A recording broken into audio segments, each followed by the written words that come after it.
Oh man. Oh bruh. What can I say about this show tonight, y'all? I mean, seriously, think about it for a second.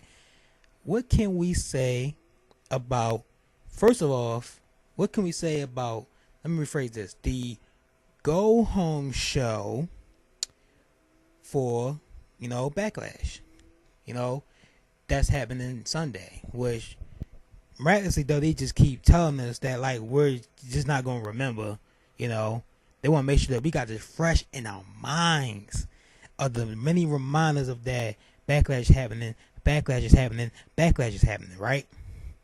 Like though they like chill out. We know what's happening Sunday. Like we're not that small minded. Like we think of us fool. We think we're fools. You think we're just short term memory? Well, some of us might have that. And I apologize to those who do, man. I don't joke on that.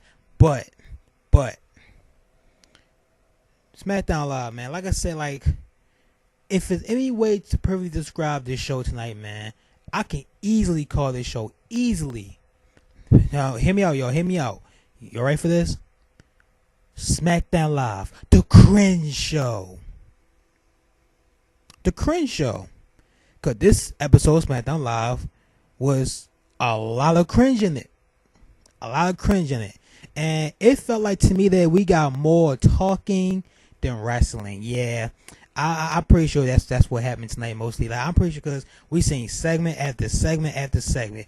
One particular segment that's I'm hoping is not the case, but if it does happen, I'm gonna be pissed off. I'm gonna talk about it. And what's up with how like for one thing, man, the way SmackDown kicks off, man. Why does it always kicks off with a talk show like Miz TV? Like, can creative get any more complicated, man? They just show you why they are the most uncreative team, whether it's SmackDown or Monday Night Raw, man. Once again, a Miz TV segment which leads to a tag team match, whether it's 2-on-2 or 3-on-3, 4-on-4, 5-on-5, it don't fucking matter. It's always a tag team match. You know what I'm saying? Why is always the case? We get a Miz TV segment, which pretty much leads to a tag team match with Jeff Hardy and Randy Orton, which, by the way, is happening at Backlash, if you guys don't know already, because they remind us too many times, for the United States Championship. All right? Now, I thought that, this still can happen. I thought that maybe, Shelton Benjamin might get added to this thing, considering he pinned Randy Orton. I figured he was going to get added into this thing, but it might not be the case. But we thought the same thing with AJ Styles and Baron Corbin. Next thing you know, Todd Dillinger is asserting himself into this match. He let Daniel Bryan know. He pinned the number one contender. Match happened, triple threat. Now I did say I wanted that to happen, but, I'm a little hot though a little bit. But why is, like I said, Miz TV shouldn't be a thing. Now, I'm getting a little off track. Let me talk about the also other two competitors, man. Miz and Shelton Benjamin. Tag team match happened tonight, man. And this leads to pretty much the babyfaces winning and Jeff Hardy and Randy Orton. And I knew it was coming. I predicted this a mile away, man. When you got Randy Orton in the match, always expect an RKO to come out of nowhere, man. And that's exactly what happened. I called it from the moment Jeff pinned, I believe he pinned Shelton Benjamin with me. I don't want to repent to this match, honestly. I really wasn't. It was a decent match, don't get me wrong, but for the last, like I've say like at least a minute or two, I wasn't really paying attention to this match whatsoever, man. All I seen was RKO out of nowhere to Jeff Hardy.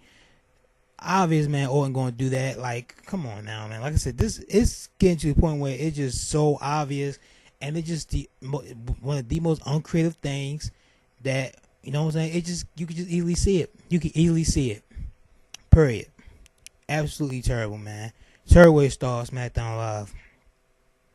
Then we see Renee. Now, let's kick this cringe thing off, man. This is one of the cringe things that happens on the show tonight.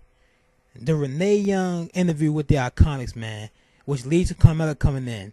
This entire segment was full of cringe. But that wasn't even the worst cringe yet. This was part of it. That's strike number one.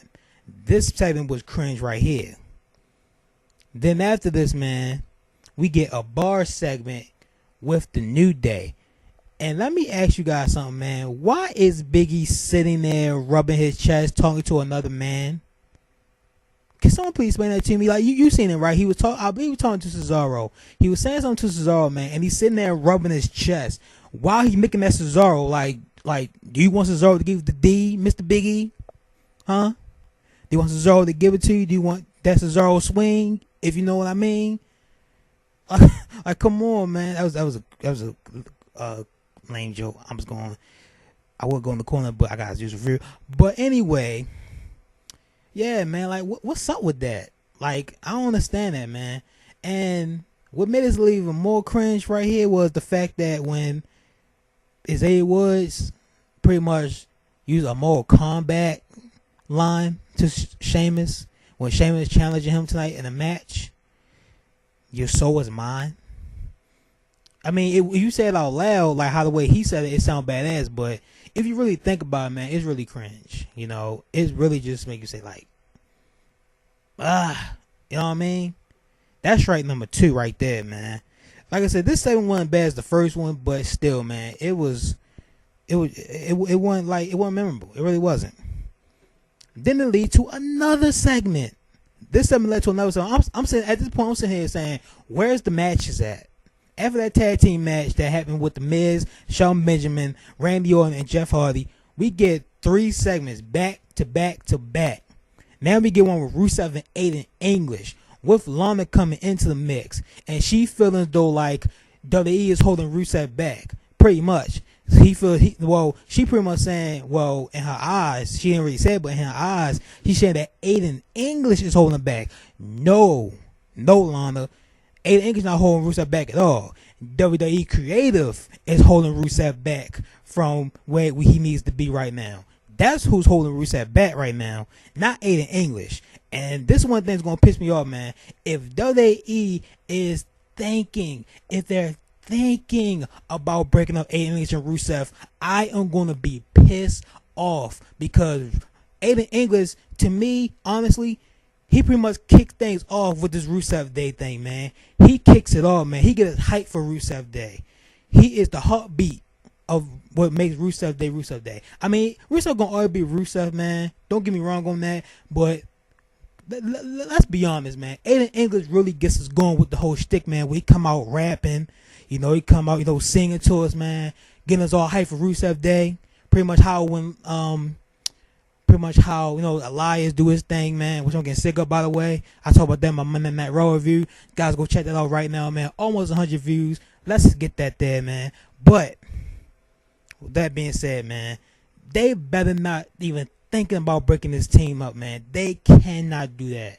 Like, this, if they do that, man, this goes to show that they are a bunch of fools, man. Why would you break something so good up? Something that the fans love. Something that the fans want to see on our television. I don't understand that, man. I really don't. Like, why would you break something like that up? Like, that's all I got from that segment, man. The fact that you got Lana sitting there, you know what I'm saying? Like, you had a great match with The Undertaker, but she feels there's something holding them back. Then we see Aiden English come back into the room. She looking at him with those eyes, man. Like, it's him. He's holding you back. And that's not the case at all. It really isn't.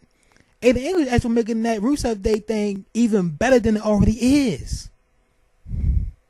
It's insane, man. Like, I'm sorry to go on that rant, man, but I just don't want to even think about them breaking up. It's terrible to think about, because that's actually one of the great things about SmackDown. It's terrible, man. This first hour of SmackDown has been terrible, and we haven't even got to the worst part of it yet, man. The worst have yet to come. Let me talk about doing the worst thing that I seen, man. After that, we get Big Cass all of a sudden coming out. Big Cass, man. Let me talk about one thing, man. They talking about, you know what I'm saying, like this bullying thing. Like, they making a big deal out of bullying lately, man. You see it on Monday Night Raw with Alexa Bliss and her little moments of bliss segments, man. Now we get Big Cass picking on the short guy, the little guy. Pretty much making fun of Daniel Bryan's height.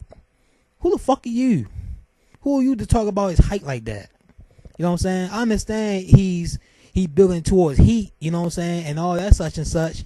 But the way how Dudley booked this segment, whoever booked this segment, man, needs to be fired immediately. Whoever booked this segment right here, man, should be fired. And not because, don't get me wrong, he got heel heat for this. Don't get me wrong on that, because when you going against Dan Bryan, of course whoever going against Dan Bryan going to get the heel heat regardless of what they do. But this segment was, for one, Big Cass looked uncomfortable with it. He sounded like a robot still. He looked uncomfortable on the microphone. He kept moving back and forth. He just looked uncomfortable. He really did, man. If you look at Big Cass' eyes, the way he was talking to all this second, man, he looked uncomfortable. He didn't want to do it. And I'm just sitting there like, how long the segment going to continue? It's like he was just prolonging it. And he was just talking over the fans with that chance, man.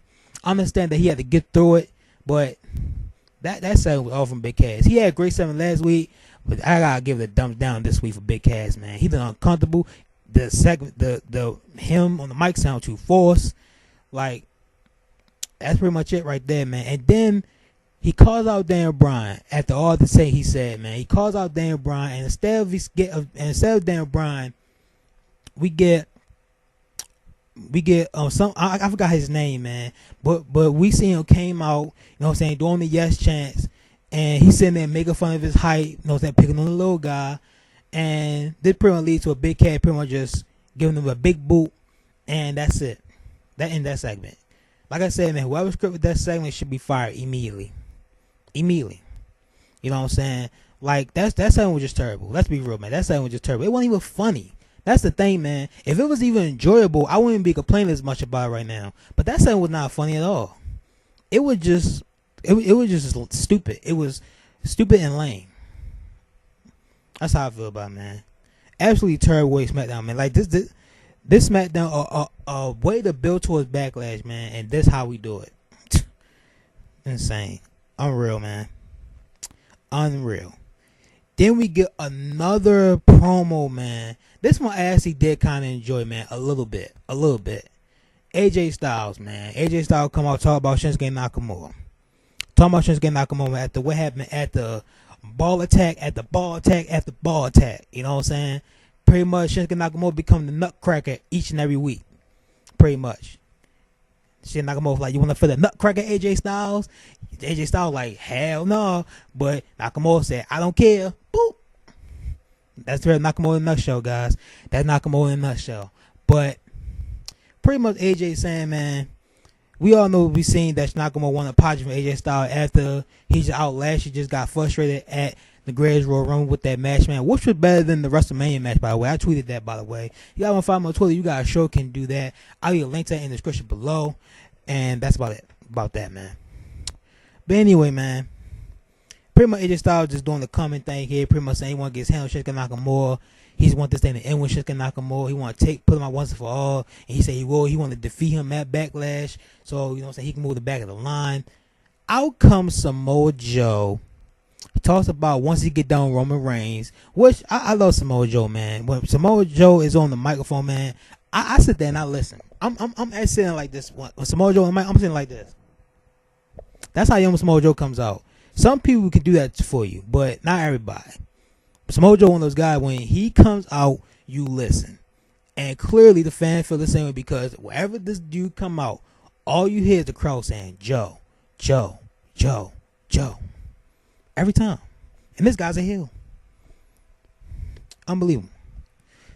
But anyway, man, Samoa Joe comes out. He talk about how he's going to beat down Roman Reigns, the failure who couldn't deliver at the Great Royal Rumble against Brock Lesnar by giving him the Universal Championship. So he pretty much said, once he done with Roman Reigns, you, AJ Styles, will be next on my list, and I'm going to take the WWE Championship, man. I can see Samoa Joe becoming champion by the end of this year, man. Easily. I think that title going to Shinsuke first. We got to rotate. Shinsuke going to get the run with that title first, man. But I can see Samoa Joe becoming champion by the end of this year, man. I can see it. It's coming. And honestly, I would have him, I wouldn't have him beat AJ for it. I have him beat someone else for it. Not even Shinsuke. I have him beat, like something like a Daniel Bryan, maybe. Put more heat on Samoa Joe. I can imagine the match between those two, man. Those two can go. I want to see it, man. I want to see Samoa Joe and Dan Bryan in the match 1-on-1. I think they'll kill it easily. And I think they have a great storyline together. I really believe that, man. I'm curious to see that match. Honestly. Absolutely. But anyway, man. So all of a sudden, Shinsuke Nakamura music hits, man. We thought he was gonna come to the front, but instead he come from behind. And what does he do, ladies and gentlemen? What does he do? I'm pretty sure you guys gonna guess it correctly because the number one answer is. That's right. I know you guys already told me what. Right? I'm telling you guys, tell me, man. But crack him in the nuts again. Nakamura the Nutcracker strikes again.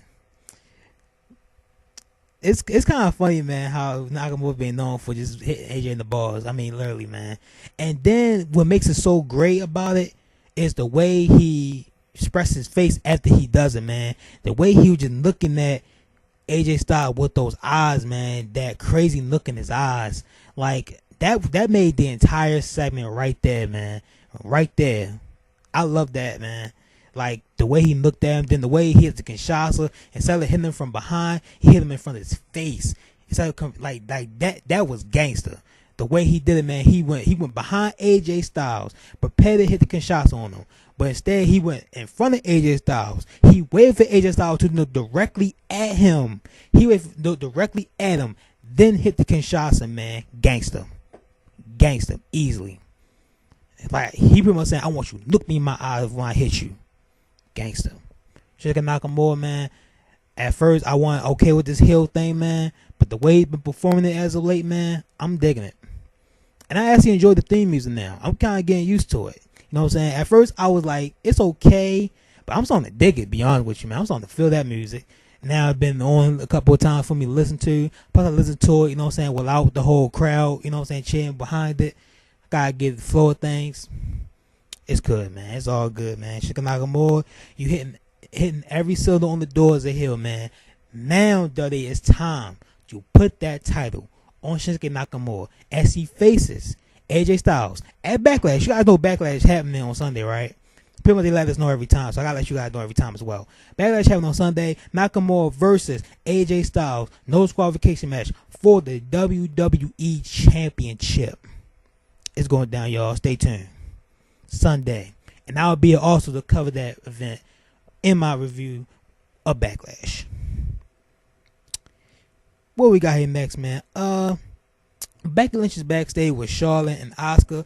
Another cringe segment. This is cringe segment, what, like 3 or 4 right now? I lost track. But it was a lot of cringe segments tonight. This is another one. This could actually be the top of the list. Maybe. You know what I'm saying? I'll let you guys decide. Man. I know you guys thought it too. I'll let you guys decide what's the most cringe segment tonight, man. In my eyes, I could say this one, you know, but I could be wrong on that.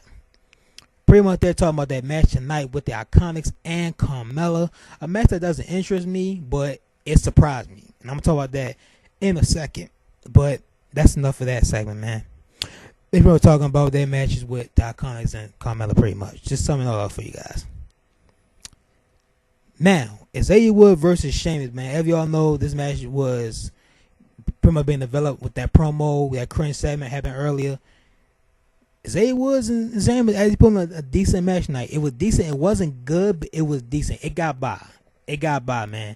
And shockingly, with the distraction from Cesaro and the New Day outskirt things, Xavier Woods actually stole one. He actually beat Sheamus, man. This a big win for Xavier Woods, man. This I'm not gonna say it's gonna go a long way for Xavier Woods because he's still with the New Day, but this is a big win for Xavier Woods, man, because Sheamus is a former WWE champion. The fact that you have Xavier Woods beat someone like that definitely means something.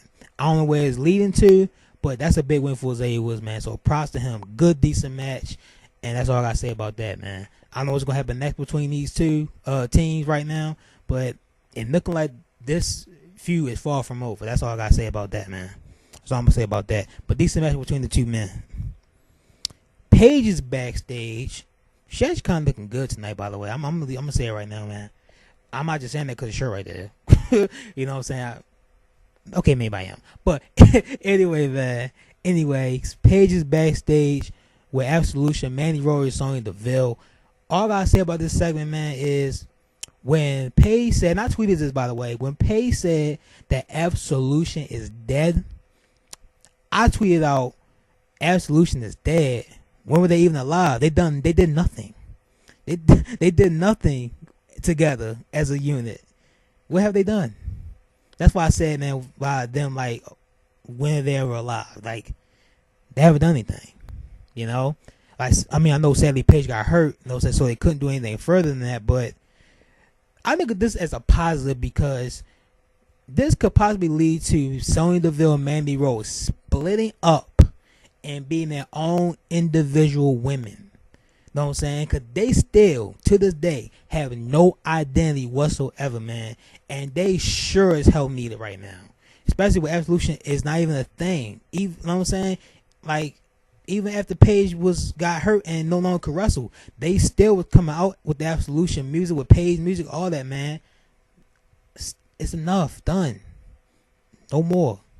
It's time for Mandy Rose and Sonya Deville to go on their own and try to go for what every woman should be focused on, and that is the Women's Championship. Simple as that. That's all I'm going to say about that. Now, man, Andrade Cien, man. We all see Andrade, man. He's coming soon, pretty much, and that's all I can say about him, man. But I can't wait to see Andrade Cien and Selena Vega, man. Especially Selena Vega. I mean, who don't want to see Selena Vega? Like, God-wise, who don't want to see Selena Vega? Come on now. But I can't wait to see these two on SmackDown Live, man. Honestly, man, I can't wait to see these two. Now, finally, man, the 6-woman tag team match is the main event of the show tonight. I honestly thought going into this match that this match was going to do nothing for me. But this match actually was pretty good, man. Like, I'm going to go out there and say this was actually the best match of the night. I know it probably is a stretch. Some of you might not agree with me on that, but I believe so in my eyes, man. I think this was match of the night, you know. And the last 2 minutes proved that, man. We all seen how everything was going down, man. Charlotte hit the moonsault in this thing. Asuka put the Asuka lock on, I believe it's Peyton Royce. Tap her out, man, for the win. After the loss that Becky Lynch suffered last week, kind of got to her, man. They come back here tonight with a win. So we all know Charlotte is facing Carmella at Backlash. Do you guys know that Backlash is happening on Sunday? I didn't know that. But I remind you guys, though. There you go. See? Got you guys back, man. I gotta say one thing, man, before we get out of here, man. Before you guys go and get to sleep. I know you guys got screwed them all, man. Well, some of you might don't, man, but still. But Becky Lynch, man, I'm gonna say one thing about Becky Lynch. I'm getting out of here, man. The fact that they brought the fact that Peyton Royce and Billie Kay, you know what I'm saying, kind of got to Becky Lynch in her mind, like psychological in her mind, man. I'm just picturing this, and I hope it's be a case for Becky Lynch, man, because she needs something. Like I said, man, I've been saying this for months now. Becky Lynch had done nothing since TLC in her match with Alexa Bliss. Literally, name one thing Becky Lynch has done since that moment with Alexa Bliss, man. Nothing. You're not gonna find one thing she's done as far as winning championships or winning a Royal Rumble or winning a Battle Royal. Nothing. Yeah, you could say she won matches here and there, but that's about it. But she hasn't really been pushed correctly. I mean, let's be honest with ourselves. So I'm pitching this, man. I think this needs to be the case, man. I think it needs to get to a point where Becky Lynch is losing her freaking mind. She all of a sudden snaps on Charlotte, turns heel, beats up Charlotte, beat her down, and she beats Charlotte for the women's championship, because the way I see it is Becky Lynch, no, not Becky Lynch, Charlotte, I believe she will be facing Ronda Rousey at not Royal Rumble, but at WrestleMania this year. I'm pretty sure WWE's going to be all over that. Those social media, all that's going to be all over that. Ric Flair daughter versus Ronda Rousey. That's money written all over it, right?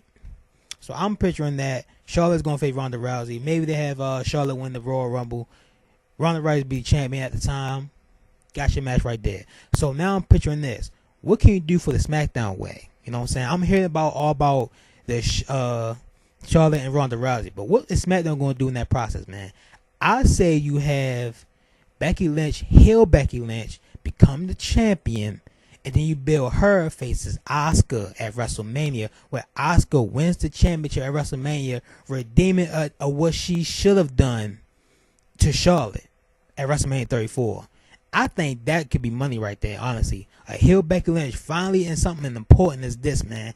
Going into WrestleMania as the SmackDown Live Women's Champion, facing Asuka, who wins like I don't know, whether it's a normal contender match or like a maybe Elimination Chamber. I don't know how they're going to do it this year, but I think they need to lead toward Asuka facing Becky Lynch one-on-one at WrestleMania this year. That could be the SmackDown Women's Championship match. Raw is going to be Ronda Rousey versus Charlotte. You know what I'm saying? I think that's the way to go right here at this stage of the juncture. So let me know what you got to think about that, man, because I haven't heard no one said this idea. Becky Lynch faces Oscar for the SmackDown Live Women's Championship, man. Let me know what you got to think about that, man, in the comment section below, man.